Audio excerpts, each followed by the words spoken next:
Okay, everybody, welcome back to another OgreCast. I am Ogre. I'll be your host for this game of StarCraft 2 between Bladerr as Terran and Eladimir as Zerg. This is a long game, as you can see, 37 minutes, so I'm going to speed it up for the first little while here because it takes a little while for these two to get going. We just see Eladimir droning up real fast. He's got his spawning pool out. He does fast expansion here.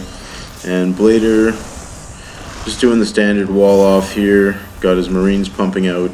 Second barracks coming up. And the really game, Bladerr really stays up hovering in a high mineral range, which you would expect from somebody who's going to expand at some point. But he just, I guess, just how many SCVs he had going, he couldn't keep up with the production off 2 barracks.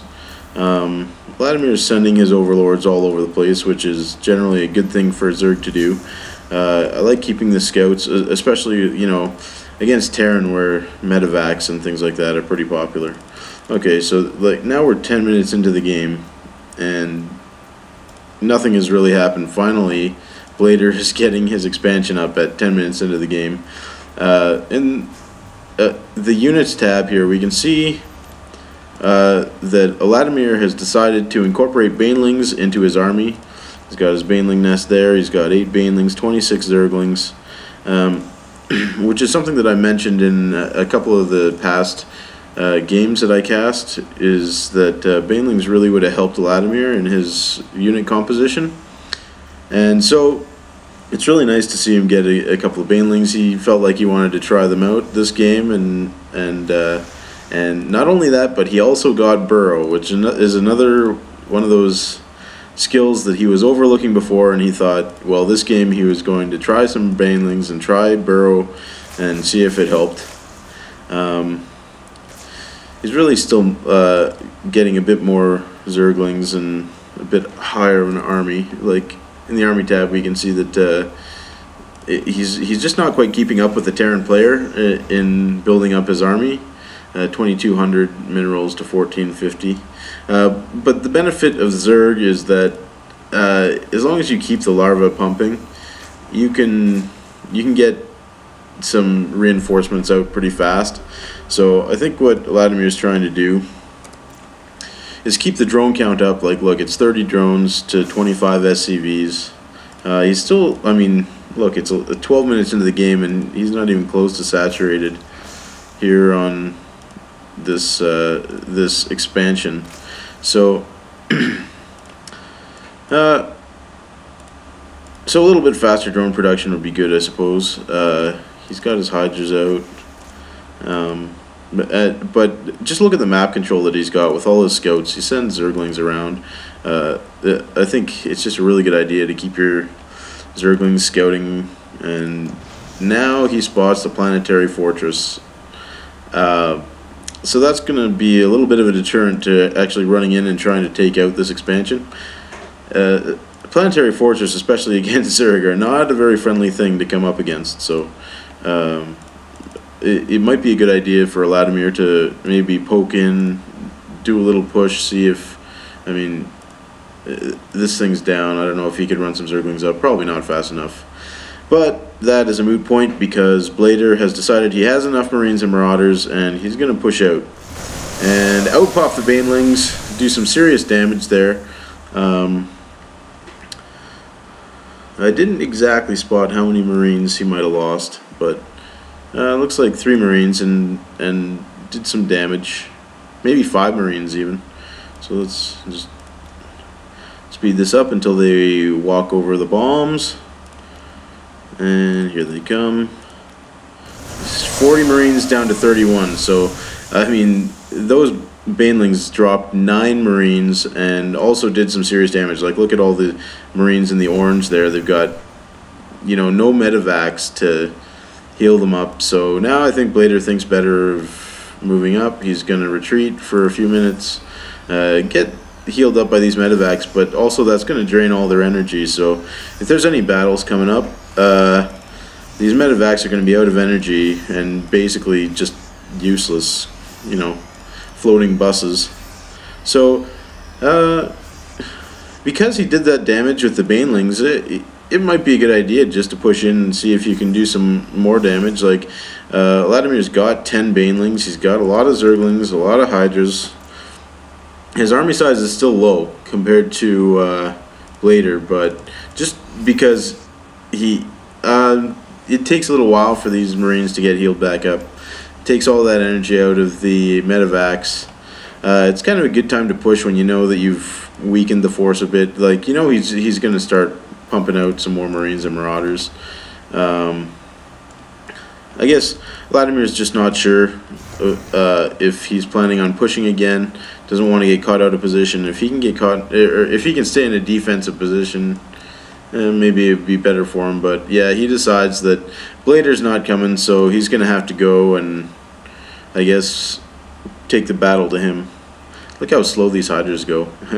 Really, I mean, at 15 minutes into the game, you could have creep all over the map. So that's one thing that Eladimir kind of slacked off in, is getting the creep out, and I think that's definitely going to hinder his any kind of mobility that he wants on this map.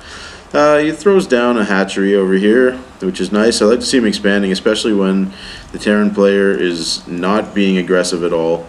That's when the Zerg can really take advantage and expand as much as they can in the time that they're given. Let's go back to the production tab here. We've got upgrades like centrifugal hooks.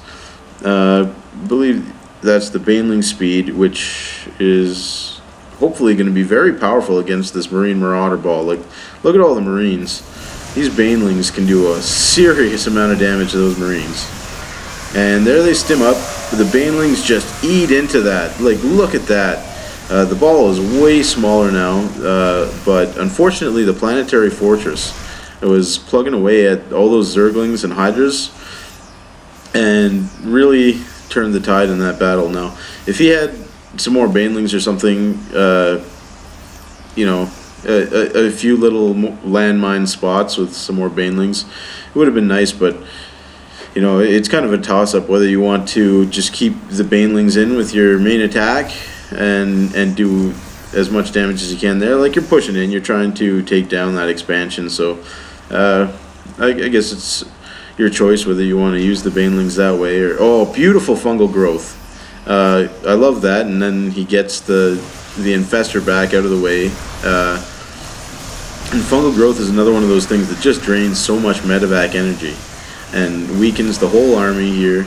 I like that. Oh, and in come the banelings. Beautiful, beautiful baneling use right there. And these Zerglings can easily. I like how he sent a drone up here too.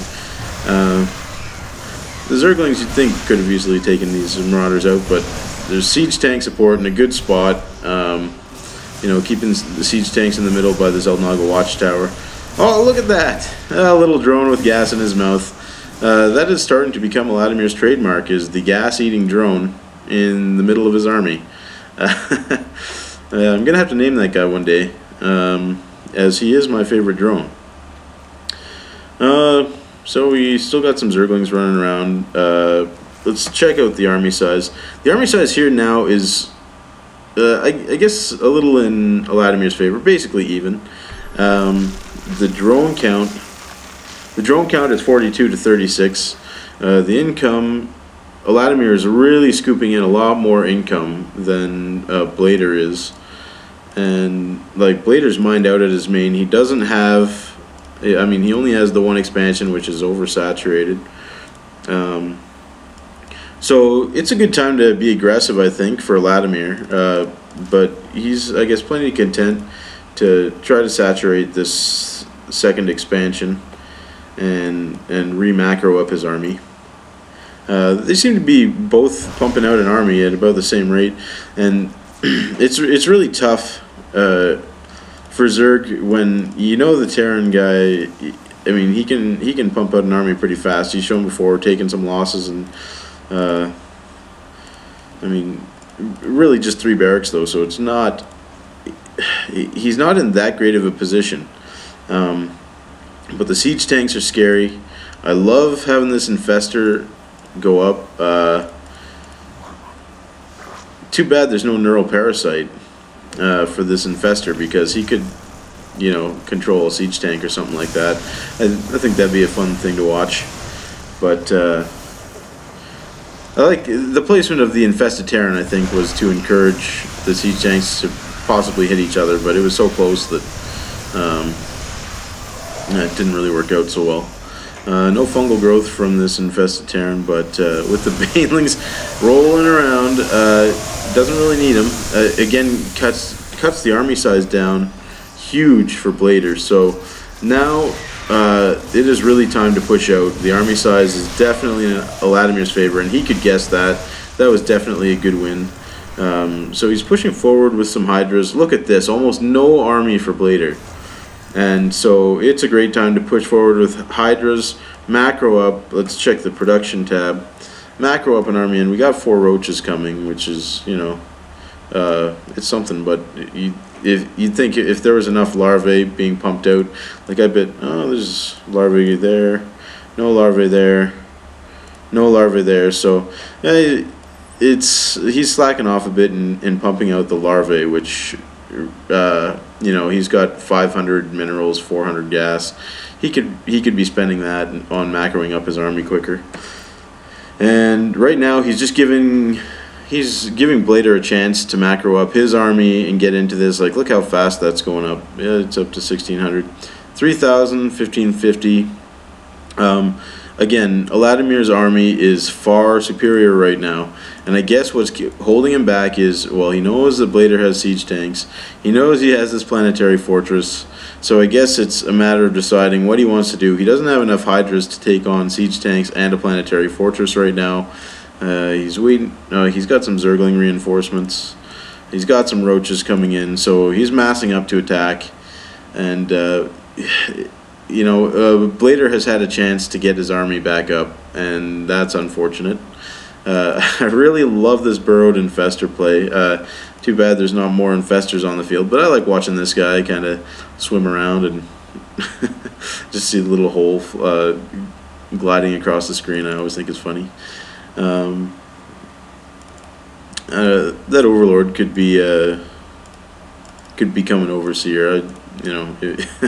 It's just nice to have at least one Overseer here when you're up against Terran, but everything has been Marine Marauder Ball up till now, so, I mean, I guess, oh, looks like he is preparing a Doom Drop, which is a good idea to get around that planetary fortress. I really like that. So here we go. The Overlords are moving out. You can watch them float up, and they go the other direction. They see a ball of Marines and Marauders coming, and now it is about time for them to drop. I think he's going to drop on top of these tanks, which is the perfect place to drop.